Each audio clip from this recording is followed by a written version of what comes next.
Balangir police को मिली बड़ सफलता।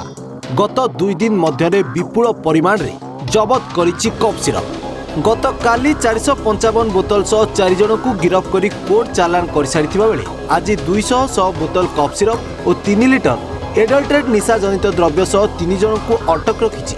सूरज मेहर राजा मेहर विभूति पड़ार होइतिबा बेले सरोज बिसी हेउचंती इंदिरानगर। एमानंकु टाउन थाना केस नंबर 621/21 रे मामला रुजु सह तदंत जारी रखिछि। तेबे सूचना अनुसार बलांगीर जिले में दिनकु दिन निशाखोरक दबंगिरी जारी रहितिबा बेले चोरी डकायती हत्या भली जघन्य कांड आय दिन घटुथिबा दृश्यमान हेउछि, जार मुख्य कारण विपुल परिमाण रे निशा कारबार प्रसंग मुख्य रही आसीछि। बाहर सहर सह राज्यरू हजार हजार बोतल बलांगीर को आसुछि और एठू अन्य सहर राज्य को मध्य स्थानांतरित हेउतिबा नजर रही।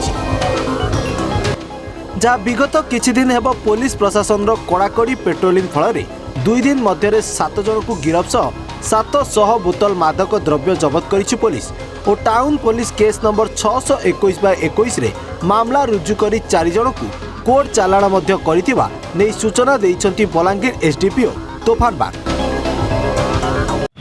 आमर एसपी बलांगीर को निर्देश क्रमे एबे हमर कप सिरप रेड एबे चलछि, आगरु भी तो चलथिला एबे भी चलछि। तो गतकाली बरपाली पड़ारे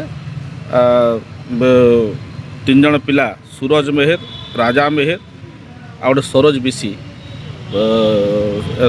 इंदिरानगर और सूरज मेहर राजा मेहर विभूति पड़ार एम कप सिरप बिक्री कर खबर पाइला आम पुलिस टीम टाउन आईसी नेतृत्व में के प्रियंका राउत नेतृत्व में टीम जाकर धरते से 204 बोतल कप सिरप आउ लिक्विड जो एडल्ट्रेटेड ड्रग्स 3 लिटर टैबलेट आ 6625 टका से सीज होती से एक्यूज मान अरेस्ट कराई आज फरवर्ड है। हाँ आम जो गतकाली गोटे परदिन गोटे धरती जो पुईतला केस्रे से विभिन्न से बहुत गुड़े खबर देते विभिन्न सूत्र खबर पाइछु।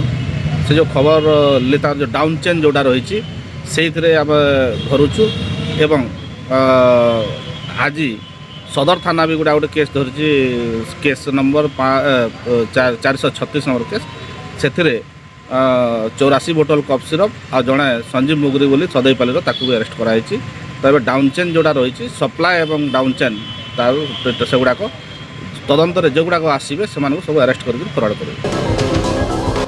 बलांगीर सुशांत कुमार ठाकुर को रिपोर्ट लोकशक्ति टीवी।